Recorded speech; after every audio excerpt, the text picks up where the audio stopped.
Do you remember how big the world felt when we were younger? Because my childhood was filled with time travel and adventures. I sat in awe of how flowers grew from a simple seed. I remember looking up at the sky and wondering, was the earth moving? Was the sun moving? Or was I moving? And I filled the rest of the time by reading books about fantasy lands. But slowly the time travel and adventures of my youth became using my GPS to figure out how much traffic I'd inevitably be sitting in. The flowers became the screensaver to my laptop I spent way too much time on. I only saw the sunrise when pulling all-nighters to get work done. And those fantasy lands, well, those became essays and articles from underfunded newspapers. And yeah, some of this is just a part of growing up, necessary even, but I realized the imaginative and creative forces that drove me had less and less space to thrive in my young adult life. And in being forced to look at the world as it is, I was missing out on the opportunity to look at the world as it could be. Now, more than ever, we live in a world that requires of us an imagination so that we can envision what could be different. And while I didn't come prepared today to answer the world's largest problems, I would like to make a case for how one tool can help us continue to build new worlds and find our place in it: curiosity. I don't have any fancy graphs to show you all today, but I would like to think that I'm sort of an expert in the field, as my entire life has been a case study in following my curiosities.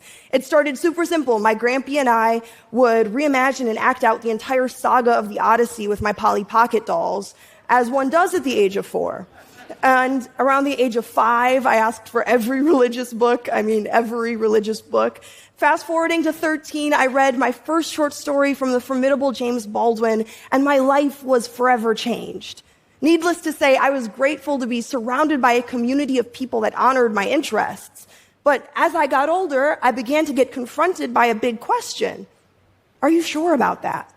Now, this was a question I really could not escape in August of 2018, right as I was embarking on my next adventure.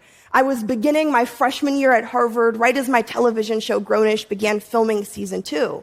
And I was at a crossroads, because acting for me has been more than a career. It's given me permission to explore my fantasies. I feel like I gain another level of empathy every time I step into a different character's shoes.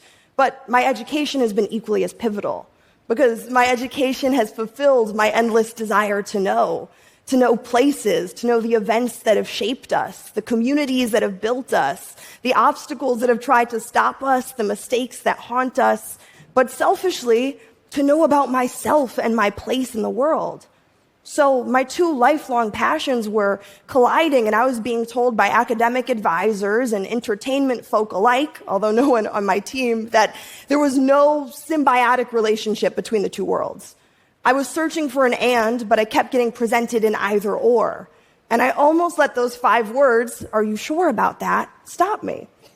But let me cut to the chase. I'm speaking to you now as a Harvard alum with a television show going into its 6th season.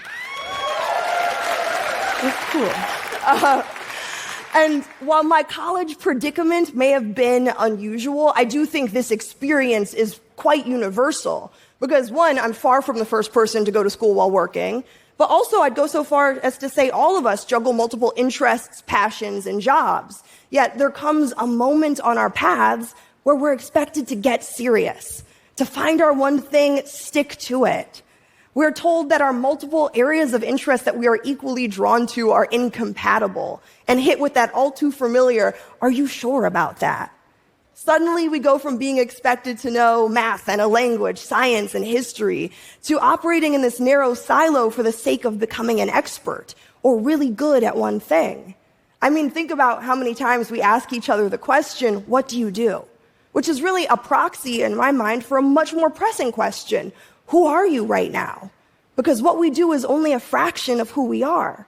And this culture of heralding expertise means that our curiosities are often mislabeled as distractions. I would love to think through what we could be missing out on by not actively prioritizing our curiosity. Here, let me put it this way. Curiosity has been a lifeline for me. It's really easy to be 23 and a pessimist.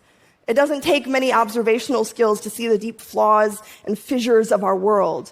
to see how close we remain to these systems of oppression we swear are behind us. And when I say I feel affected by these flaws, I'm not just talking about some existential, I have a degree in a social science kind of way, but in the very real way that it affects me and my family and my community every day. It's also easy to be 23 and struggle to find your place. I remember so vividly being 16 and thinking that I could change the world. I was certain of it. I was one voting initiative away. I was one march away. I was one panel away from real change, the kind that lasts. And I remember when that assuredness was replaced by quicksand. It felt as though the more I moved and the more I struggled, the more I sank into the overwhelm. And I responded to feeling lost by finding comfort in my expertise. Hiding behind this false sense of certainty, I really acted like I knew everything there was to know. I was suppressing my curiosity, but I realized that made it so much easier to pick apart every potential decision rather than take action. Now, while I can't speak for everyone's experiences, from conversations I've had with my peers and my mentors, I know this feeling isn't relegated to being 23. Choosing to take on both college and entertainment at the same time, blending my two worlds, was a necessary recommitment to my curiosity. I found such a joy in discovering just how much I didn't know. Lessons came from everywhere. Classes like hip-hop sampling on how neo-soul and blues became the basis to a new sound taught me how media can be used as a way of preserving legacy, as a way of bringing past cultures into the present. Playing Tinkerbell gave me permission to reignite my imagination. My class on W.E.B. Du Bois is where I discovered the name for our television production company, Seventh Son. And building a television set in writer's room gave me the ability to practice equitable hiring within an archaic system in real time. And in an independent study created by Dr. Cornel West, I learned my biggest lesson of all. See, there are certain elements of our society that we deem as universal, immovable truths, when they're in fact subjective. Not only are they subjective, they're oftentimes responsible for these systems of oppression, for these dangerous misconceptions about people, for this feeling of stuckness, this feeling like nothing can change. And to me, these universal truths can range from everything as big as socioeconomic exploitation to that, are you sure about that, that stops you from going off on your own and exploring. Conversely, this means academics and entertainment are most potent in their abilities to demonstrate alternate realities. This lesson reinvigorated my love for these two spaces because I realized they'd always been primed for imagination and exploration and gave us the ability to explore what can blossom from curiosity. This perspective shift taught me that I was thinking too small because I thought the task at hand was to merely alter these systems at play, rather than to imagine entirely new ways of being. Because the results of curiosity are immeasurable, from Galileo's reordering of the universe to how the musician Prince undefined masculinity for generations. And oftentimes, these discoveries can jeopardize past ways of thinking. I like to call the change that emerges from blossomed curiosity's rupture.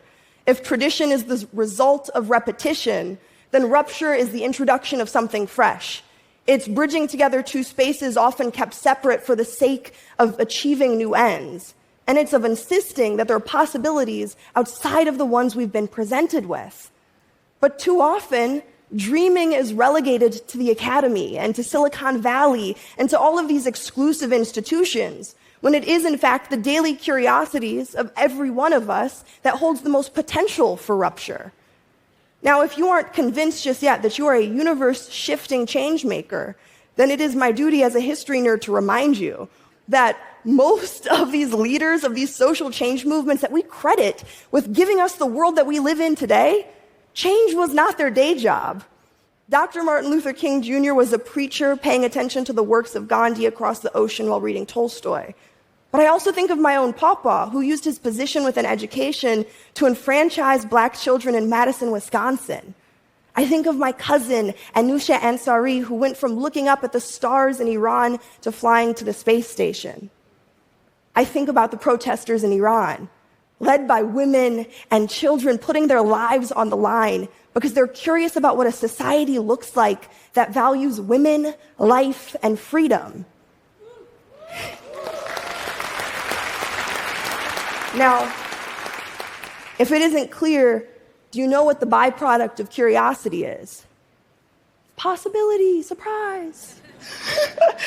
Now, I've graduated from Harvard, and my television show is ending. And a couple years ago, this really would have terrified me, to leave two spaces that I know so well. But because I've built a life centered on honoring my interests, everything from the Glockenspiel to Octavia Butler, I walk excitedly towards what's next because I know somewhere between the two lies my next adventure. Chasing curiosity means that my purpose is constantly unfolding in front of me. All I have to do is pay attention. And similarly, each and every one of us have a special set of interests that are totally unique to us, like a thumbprint. So please join me in recommitting to curiosity, because honoring your so-called distractions is an act of creating. It's to sit in the grandeur of all of our options.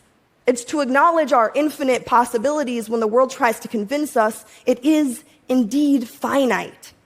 So refuse to let your world get smaller, and let's build new futures together. Thank you.